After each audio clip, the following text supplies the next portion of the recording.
नमस्कार, मैं हूं आपके साथ गौरव राजेंद्र। बुलेटिन की शुरुआत करते हैं। हरियाणा के मुख्यमंत्री नायब सिंह सैनी कुरुक्षेत्र दौरे पर पहुंचे, जहां पर योग दिवस की तैयारियों को लेकर समीक्षा बैठक की और इस दौरान सीएम नायब सैनी ने कांग्रेस नेता राहुल गांधी पर तंज भी कसा। दरअसल राहुल गांधी द्वारा महाराष्ट्र विधानसभा चुनाव में धांधली को लेकर दिए गए बयान पर पलटवार किया। साथ ही सीएम सैनी ने कहा कि कांग्रेस पार्टी सदमे में है, इसलिए इस तरह की बयानबाजियां कर रही है। उन्होंने कहा कि जब कांग्रेस की सरकार थी, अगर उस समय जनता के लिए काम किया होता तो आज यह नौबत न आती। तब कांग्रेस के नेताओं ने अपने फायदे के लिए काम किया और इसलिए अब जनता उन्हें नकार रही है। कांग्रेस पार्टी अब शून्य हो चुकी है। वहीं सीएम सैनी ने कहा कि राहुल गांधी का पता नहीं लगता कि वह क्या बोल दें। हरियाणा में आकर राहुल गांधी ने बोला कि 3 प्रकार के घोड़े हैं। जब वह पहले आए थे तब कहा था कि जीएसटी पांडवों के समय शुरू किया गया था। उन्होंने कहा कि कांग्रेस पार्टी भ्रष्टाचार में लिप्त पाए गए हैं और कांग्रेस पार्टी ने पहले तो देश की जनता के बारे में नहीं सोचा, सिर्फ अपने बारे में सोचा, हम कैसे अपने सुविधाएं बढ़ा सकें।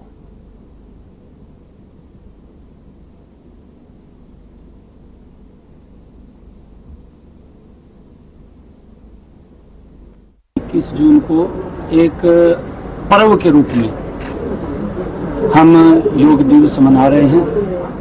मैं धन्यवाद देना चाहता हूं देश के यशस्वी प्रधानमंत्री आदरणीय नरेंद्र मोदी जी को, जिन्होंने योग को पूरी दुनिया में जन जन का, हर व्यक्ति का, उसको जीने की एक दिशा देने वाला ये योग फैलाने का काम किया है।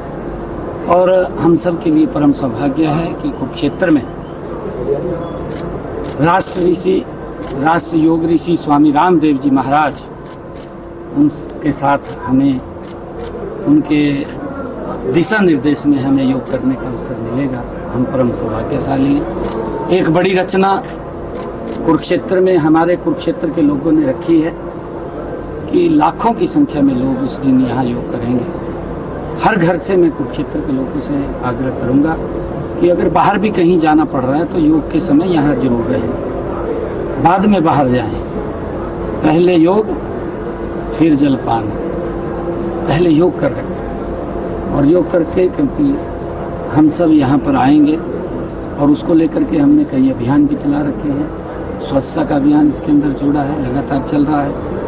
और 21 जून से 25 दिन पहले 27 मई को हमने इसका शुभारंभ किया था। इसमें अलग अलग हमारे विभाग, अलग अलग हमारे संस्थाएं, वो इस योग के अंदर लगी हुई है ताकि इसको एक पर्व के रूप में हम सब मिलकर के मना सकें। हमारे लिए बड़े गर्व की बात है। 21 जून को ये 11वां योगा दिवस है। 10 योग हमने पूरे किए हैं। हम सब 21 तारीख को एक योग है जो बड़ा इतिहास रचने जा रहा है, उसके बारे में बताया है मैंने सारा। सर, महाराष्ट्र में चुनाव को लेकर के राहुल गांधी ने सवाल उठाए हैं, क्या कहेंगे? वो हारे हैं, सब उसको लेकर चुनाव उठाए हैं, ईवीएम पर भी सवाल उठाए हैं। राहुल गांधी बता रहे हैं वो असुरक्षित बताया गया राहुल गांधी द्वारा। सर, राहुल गांधी का पता नहीं लगता, हरियाणा में का बोल दे कहा 3 प्रकार के घोड़े हैं, लेकिन मेडिटेशन है, इसका पता तो लग नहीं रहा। पहले आया था यहाँ से, कहा ये जीएसटी पांडवा के समय शुरू हुआ था। पता तो लगता थी क्या कहते या क्या नहीं कहते। वो फ्रस्ट्रेशन में हो रही है कांग्रेस पार्टी के जो क्रियाक्रम रहे हैं वो भ्रष्टाचार के अंदर लिप्त पार्टी थी। उस टाइम तो देखा नहीं ना, उस टाइम देश के बारे में नहीं सोचा, तो जनादेश का उस टाइम अपने बारे में सोचा कि हम कैसे अपनी सुविधाएं बढ़ा सकें, कैसे अपनी सुविधाएं खड़ी कर सकें। और गरीब आदमी के बारे में सोचो कि उसकी सुविधा कैसे बढ़े, उसके बारे में नरेंद्र मोदी जी ने सोचा है। और मोदी जी नॉन स्टॉप इस देश को विकसित राष्ट्र की तरफ ले जा रहे हैं।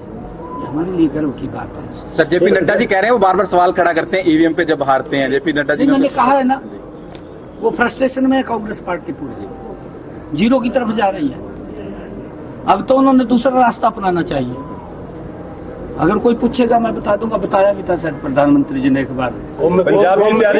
उनके नेतृत्व में पूरा हरियाणा 121 ब्लॉक 22 जिले एक साथ जुड़ेंगे डिजिटल मीडिया के माध्यम से और एक ही स्क्रीन से पूज्य स्वामी जी महाराज 10 लाख लोगों को योग सिखाएंगे।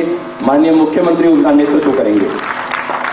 10 लाख औषधीय पौधे माननीय मुख्यमंत्री जी ने, माननीय प्रधानमंत्री श्री नरेंद्र भाई मोदी जी ने एक संकल्प लिया, खाली योग नहीं करना, अपनी प्रकृति का संरक्षण भी करना है, मां धरती का संरक्षण करना है, वृक्षारोपण करना है। और वृक्षारोपण 10 लाख औषधीय पौधों का हरियाणा ने संकल्प लिया है। मैं इसके लिए भी हरियाणा सरकार का बहुत बहुत अभिनंदन करता हूं।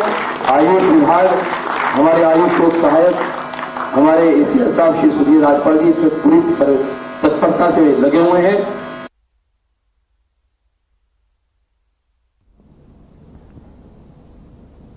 हरियाणा के सीएम नायब सिंह सैनी शनिवार को पंजाब के संगरूर दौरे पर रहे, जहां उन्होंने मीडिया से बात करते हुए कहा कि पंजाब सरकार ने चुनाव के समय जो वादे किए थे उन्हें निभाने में पूरी तरह से विफल रही है। दिल्ली के अंदर उनका पर्दाफाश हो गया है क्योंकि झूठ लंबे समय तक नहीं चलता। सीएम सैनी ने और क्या कुछ कहा वो भी आपको सुनाते हैं। देखिए, क्योंकि यहाँ पंजाब में जो सरकार चल रही है वो झूठ के दम के ऊपर सरकार बनी थी और झूठ लगातार परोसने का काम कर रही है। दिल्ली के अंदर उनका पर्दाफाश हो गया है क्योंकि झूठ लंबे समय तक नहीं चलता। पंजाब के लोग समझ चुके हैं, पंजाब में अब इनका कोई जनाधार नहीं रहा। उपचुनाव में ही पंजाब के लोग इस बात को वो बता दें का काम करेंगे कि इस सरकार के प्रति पंजाब के लोगों का मोह भंग हो चुका है, क्योंकि हर क्षेत्र के अंदर अगर आप लोग देखेंगे लोग तंग हैं।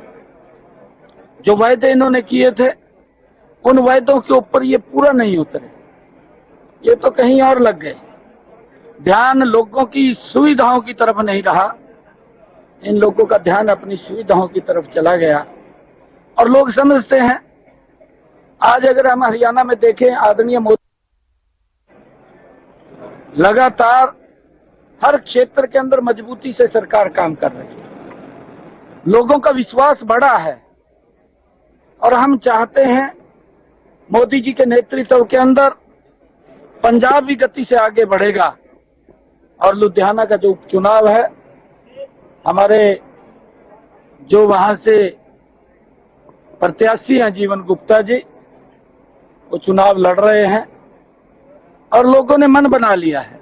क्योंकि मैं पंजाब के अंदर घूमता रहता हूं, मैं जाता रहता हूं, लोग मुझे मिलते भी रहते हैं। अब लोगों का मन है कि मोदी जी के नेतृत्व में पंजाब भी आगे बढ़ेगा। और जो सुविधाएं केंद्र सरकार ने चला रखी है वो तो एक भी योजना यहां लागू नहीं है। हम हैरान हैं इस बात से कि आज हर व्यक्ति को योजनाबद्ध तरीके से लाभ पहुंचाया जा रहा है, गरीब व्यक्ति को सशक्त और मजबूत किया जा रहा है। आयुष्मान कार्ड 5 लाख रुपए का लाभ, और जो हमारे बुजुर्ग हैं 70 साल से ऊपर के बुजुर्ग हैं, वो कोई भी है, माता है, बुजुर्ग है, उन सबको आयुष्मान से जोड़ करके अगर कोई दिक्कत बीमारी उनको हो जाती है, परिवार को उनके इलाज की चिंता नहीं है। चिंता अगर हम हरियाणा के अंदर देखें तो नरेंद्र मोदी और हरियाणा सरकार को है, परंतु यहाँ लोग उससे वंचित हैं, उनको लाभ नहीं मिल रहा। किसान को उनको एमएसपी यहाँ की सरकार देने की बजाय हम हरियाणा के अंदर किसान का पूरी की पूरी फसल एमएसपी पर खरीदने का काम कर रहे हैं। मैंने कहा भी था पिछले दिनों कि भाई यहाँ के किसान की चिंता करिए, आप यहाँ के किसान को उसकी फसल का उचित मूल्य दीजिए, बात मत कीजिए। परंतु बात करने में जो कलाकार होते हैं, कलाकार तो कलाकार होते हैं, और कलाकार फिर एक सजबाग भी दिखा देते हैं। काम करिए, कलाकारी मत करिए। देखिए, इच्छा शक्ति नहीं है। मैंने कहा है कि झूठ के दम के ऊपर सरकार बनी है, और मैं इस बात का हरियाणा के अंदर, पड़ोस में हरियाणा तो एक हमारा आपस का रोटी बेटी का रिश्ता पंजाब के साथ है, क्योंकि हमारा ही परिवार है। और जब परिवार है तो वहाँ हमारे जो किसान हैं, हमने कहा है कि 24 की जितनी किसान फसल उगाता है उसका हम एमएसपी पर खरीदने का काम करते हैं। और यहाँ तक नहीं, मैं आपको बताना चाहता हूं, अगर मेरे किसान की फसल का प्राकृतिक आपदा से खराबा हुआ, उधर इंडियन नेशनल लोकदल के पदाधिकारियों एवं कार्यकर्ताओं ने सक्रियता बढ़ा दी है और इसी संबंध में कुरुक्षेत्र के कस्बा शाहबाद पीडब्ल्यूडी रेस्ट हाउस में इनेलो पार्टी की महत्वपूर्ण बैठक हुई, जिसकी अध्यक्षता हल्का अध्यक्ष सूबे सिंह त्योड़ी ने की है। इस मौके पर इंडियन नेशनल लोकदल पार्टी प्रदेश महासचिव बूटा सिंह, जिलाध्यक्ष जयपाल सिंह मुख्य रूप से मौजूद रहे।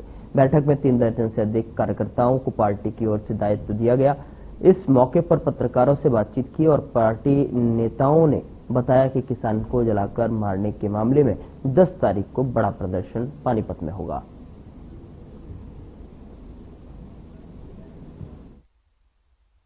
पहले तो मैं आप प्रेस के सभी भाइयों का तहे दिल से स्वागत करता हूं, धन्यवाद करता हूं। जब भी हमारी पार्टी का कोई भी प्रोग्राम होता है, आपको छोटा सा संदेशा भी देते हैं, आप हमारी दल भर से मदद कर रहे हैं। दूसरा, मैं अपने नेताओं का तहे दिल से स्वागत करता हूं। चौधरी ओम प्रकाश चौटाला जी ने जैसे भी हमें दिशा निर्देश चौधरी अभय सिंह चौटाला जी को दिए, वो उसी हिसाब से हमारे सभी को लेकर चल रहे हैं। और चौधरी रामपाल माजरा जी हमारे स्टेट के स्टेट अध्यक्ष हैं, उनकी सलाह मशवरा से ये सभी कार्यकारिणी के जितने भी मेंबर जी बनाए गए हैं और चौधरी शेर सिंह बड़शामी जी की अनुमति से हम आज इन सभी को अनाउंस कर रहे हैं। मैं आप सभी से अनुरोध करता हूं और सभी भाइयों से भी मैंने अनुरोध किया है कि जो सम्मान पार्टी ने सभी कार्यकर्ता साथियों को दिया है, हमारी सबकी जिम्मेवारी बनती है। पानीपत में किसान की इन्होंने जला के हत्या कर दिया है बिल्डरों ने जी, तो उसमें 10 बजे परसों 10 तारीख को जी हम प्रदर्शन करेंगे वहाँ जो पानीपत में। हाँ जी, और आपके माध्यम से भी हम सभी किसानों को कहते हैं एक मानवता का और दिखाते हुए तो 10 तारीख को सुबह 10 बजे से पहले पानीपत पहुँच के सभी किसान साथियों से और अपनी कार्यकारिणी वाले वो सदस्यों से अनुरोध करते हैं जी भी ज्यादा से ज्यादा पानीपत में पहुँचे। एक पत्रकार काला नशा, चिट्टा नशा यहाँ पे बिक रहा है। ये काला अध्याय जो है यहाँ पे 6 साल हो गए हैं काला दौर शाहबाद के लिए चलते हुए हैं, और जब तक ये काला दौर चलेगा मुझे नहीं लगता कि शाहबाद से नशा का खात्मा होगा। इस काले दौर के शाहबाद वासियों को समाप्त करना है, तो काला दौर समाप्त होगा तब जाके यहाँ से नशा जाएगा। ऐसे यहाँ से नशा जाने वाला नहीं है। सुभाष जी ने भी बड़े बड़े वादे किए थे कि हम नशा दूर कर देंगे, लेकिन आज सुभाष जी सत्ता में है, बेशक है वो नहीं चुनाव जीतते हैं, नुमाइंदे हैं, आज भी उनको मुख्यमंत्री ने पूरा आशीर्वाद दिया हुआ है, लेकिन कहाँ है शासन प्रशासन की उनकी कोई पकड़ नहीं है। प्रदेशाध्यक्ष रामपाल माजरा जी से, अपने आदरणीय नेता चौधरी शेर सिंह बड़शामी जी से, सरदार बूटा सिंह जी से, वह अपने पूरे जिला के अध्यक्ष जयपाल जी से, सुरजमान जी से विचार विमर्श करके हमने हल्का की कार्यकारिणी को गठित किया है, जो कि पूरे हल्के में घूम करके इंडियन नेशनल लोकदल का प्रचार करने का कार्य करेगी और प्रत्येक गांव से 5-6 साथियों को जोड़ने का कार्य ये साथी करेंगे। किन किन लोगों को बनाया जिम्मेवारी सौंपी है, जिनमें मैं मुख्य रूप से आपको गणवाना चाहूंगा। उधर बीते दिनों हरियाणा में कोरोना के 18 मामले सामने आए हैं। गुरुग्राम में कोरोना के 10, फरीदाबाद की बात की जाए तो 3, पंचकुला में 2 और हिसार, झज्जर में और भिवानी में 1-1 मामले की पुष्टि हुई है। वहीं एक्टिव मरीजों की संख्या बढ़कर 102 हो गई है। साथ ही 3 लोग स्वस्थ होकर अपने घर वापस लौट गए हैं और 2 मरीजों का अस्पताल में इलाज जारी है।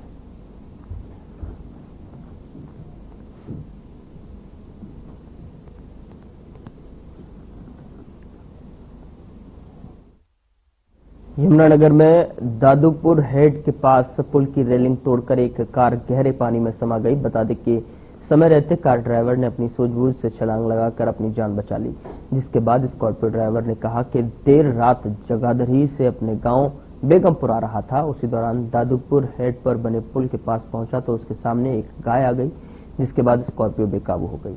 वहीं सूचना मिलते ही पुलिस टीम मौके पर पहुंची और सुबह नहर में डूबी कार को बाहर निकालने के लिए सर्च ऑपरेशन चलाया। फिलहाल कड़ी मशक्कत के बाद में कार को क्रेन की मदद से पानी से बाहर निकाला गया है, लेकिन हादसे में कार बुरी तरह से क्षतिग्रस्त हो गई है।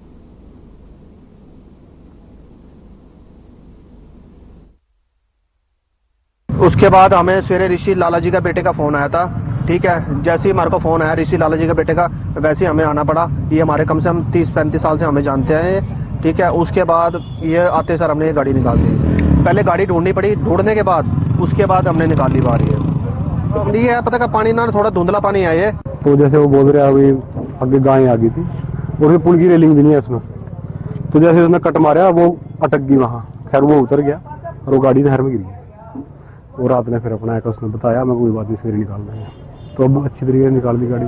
हाथ कोई जान उसका नुकसान नहीं हुआ और गाड़ी का नुकसान हो जाएगा। काज का दे आगे गाय आएगी थी तो अनबैलेंस होगा, गाड़ी अटक गई। मैं 1 मिनट का टाइम लगा, मैं तड़ा खोद का कार नहर में गिर गई। जगाधरी से बेगमपुर है सरपंच पट्टी। हाँ जी। और कौन था गाड़ी में? गाड़ी में केला था जी। मैं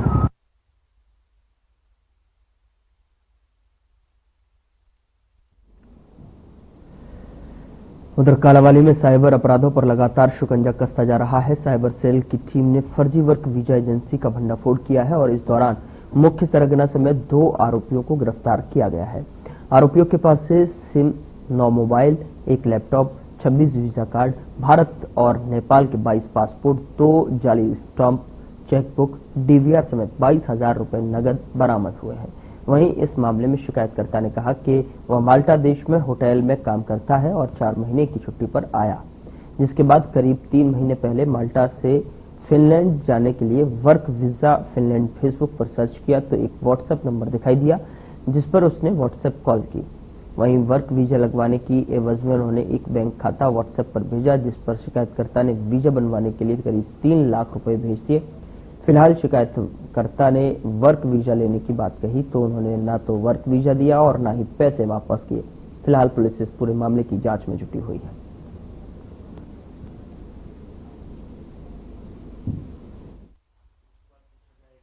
ये सर दिनांक 17/4/2025 को हमारे पास एक नीरज कुमार कालावाली से है। उन्होंने आज एक शिकायत दी थी कि मेरे साथ साइबर का फ्रॉड हो गया है 2,53,000 रुपए का। इस संबंध में शिकायत पर पर्चा दर्ज कर दिया गया था। पर्चा दर्ज करने के बाद जो इन्वेस्टिगेशन के दौरान हम इन्वेस्टिगेशन करते करते आरोपियों का पता लगाते टीम के साथ सूरत गुजरात में पहुंचे थे, जो कि एक होटल में दोनों आरोपी अपने जो फ्रॉड में प्रयोग करने वाले माल मुकदमा है उसके साथ वहाँ पर ठहरे हुए थे और वहाँ से इनको अरेस्ट किया। आरोपियों की पहचान किस रूप में हुई? आरोपी है जी, एक आरोपी है शहबाज हुसैन सनोफ मोहम्मद हुसैन, ये थाने महाराष्ट्र का रहने वाला है। दूसरा है अजय कुमार सनोफ अमर सिंह, ये दिल्ली का रहने वाला है। आरोपियों पे और भी कोई मामले जी अभी जांच चल रही है, इन्वेस्टिगेशन कर रही है। हांसी पुलिस अधीक्षक अमित यशवर्धन ने ग्रामीण भ्रमण के दौरान पुलिस पब्लिक संवाद कार्यक्रम के तहत नारनौल उपमंडल के गांव राजतल का दौरा किया और जहां पर पुलिस अधीक्षक का भव्य तरीके से स्वागत किया गया और इस दौरान पुलिस अधीक्षक ने गांव के सरपंच से गांव के बारे में जानकारी ली। उन्होंने गांव के लोगों से मुलाकात कर ग्रामीणों की सुरक्षा और पुलिस से संबंधित समस्याओं के बारे में पूछा और उसके त्वरित समाधान का आश्वासन देते हुए कहा कि ग्रामीणों की जो भी समस्याएं हैं उन्हें बताएं, उन समस्याओं का तुरंत प्रभाव से समाधान किया जाएगा।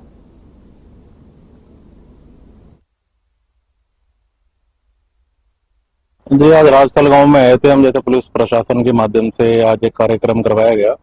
इसमें गांव वासियों को हमने बताया कि भाई नशा मुक्त जीवन में क्या लाभ होते हैं और गांव में जैसे कुछ नशे की समस्याएं कुछ समय से चल रही हैं, तो उस चीज को ध्यान रखते हुए हमने कुछ सुझाव लोगों को दिए कि भाई किस तरीके से आप हमारा सहयोग कर सकते हैं।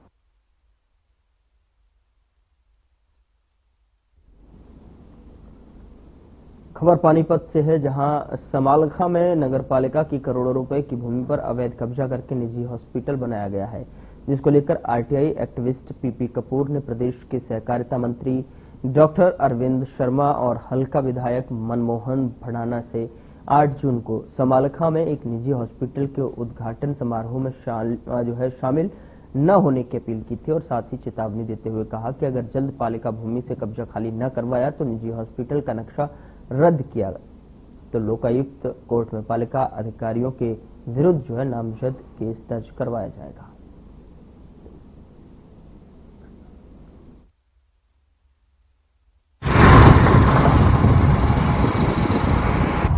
समालखा में बीजेपी के बड़े बड़े मंत्री, कैबिनेट मिनिस्टर हरियाणा सरकार के डॉक्टर अरविंद शर्मा, समालखा से बीजेपी के एमएलए मनमोहन भड़ाना और गनौर से एमएलए हैं बीजेपी के समर्थित देवेंद्र कादियान और एजुकेशन मिनिस्टर श्री महिपाल ढांडा, ये समालखा के अंदर कल आ रहे हैं करोड़ों रुपए की भूमि के ऊपर अवैध कब्जा करवाने के लिए। हमारे पास रिकॉर्ड है इसका कि समालखा में जीटी रोड के ऊपर SMH Medicare super speciality hospital, उसके आगे नगर पालिका की 640 वर्ग गज भूमि है जो रेवेन्यू रिकॉर्ड में निशानदेही हो चुकी है। निशानदेही की रिपोर्ट है हमारे पास, ये देखिए।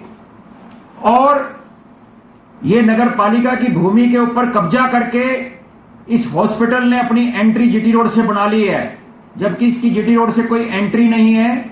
तो कल इन हॉस्पिटल के मालिकों ने अपने साथ बीजेपी के इन मंत्रियों को, नेताओं को, हल्का विधायक को शामिल करके इस फर्जीवाड़े में, घोटाले में कल इसकी ओपनिंग सेरेमनी पे बतौर चीफ गेस्ट बुलाया है। चेयरमैन कोई खाते बनाता है भैया, नोटिस देता है, सरकार देगी भाई? नहीं सरकार, सर चेयरमैन जिम्मेवारी तो आपकी भी, आप प्रथम नागरिक हो शहर के। प्रथम नागरिक नहीं, 2 लाख रुपए की रकम, करोड़ रुपए की जमीन कब्जा।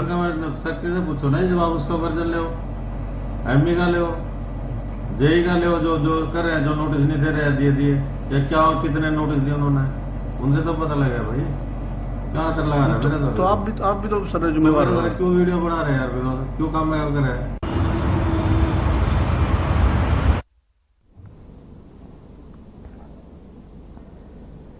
हरियाणा के पुलिस महानिदेशक डीजीपी शत्रुजीत कपूर शनिवार को रेवाड़ी पहुंचे और एसपी हेमेंद्र मीणा ने डीजीपी का स्वागत किया और जिसके बाद डीजीपी कपूर ने जिला पुलिस कार्यालय में समीक्षा बैठक की और जिले के सभी थाना प्रभारियों यानी कि एसएचओ से व्यक्तिगत रूप से संवाद कर उनकी परफॉर्मेंस रिपोर्ट ली।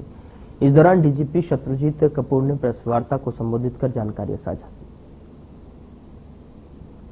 2 जिलों का रिव्यू मैंने किया और दोनों ही जिलों में क्राइम के बारे में जो स्थिति है वो बहुत बेहतर है और खास तौर पे महिला विरुद्ध अपराध और साइबर क्राइम्स और जो हमारे प्रॉपर्टी क्राइम्स हैं, सीरियस क्राइम्स हैं, इन तीनों ही कैटेगरी में मेजर रिडक्शन इन दोनों जिलों में मैंने देखी और जो कि पूरी स्टेट में एक ट्रेंड है उसी के मुताबिक है। अगर राज्य स्तर की बात करें तो हमारे जो प्रॉपर्टी क्राइम्स हैं, चाहे डकैती हो, रॉबरी हो या स्नैचिंग्स हो, उन सभी में मेजर रिडक्शन वर्ष 2024 में रिकॉर्ड की गई बनिस्पत 2023 के, और जो मौजूदा वर्ष है इसमें फिर फर्दर रिडक्शन सभी हेड्स में आई है और क्राइम अगेंस्ट विमेन में बहुत मेजर रिडक्शन है और साइबर क्राइम्स में एक मेजर एरिया हमारी बहुत बड़ी अचीवमेंट हमारे प्रांत की हरियाणा पुलिस की रही है।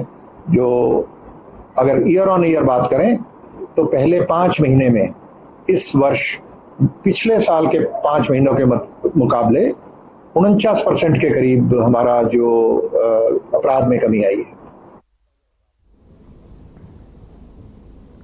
फिलहाल बुलेटिन में इतना ही। नमस्कार दोस्तों, तेज प्रताप यादव की प्रेम कहानी और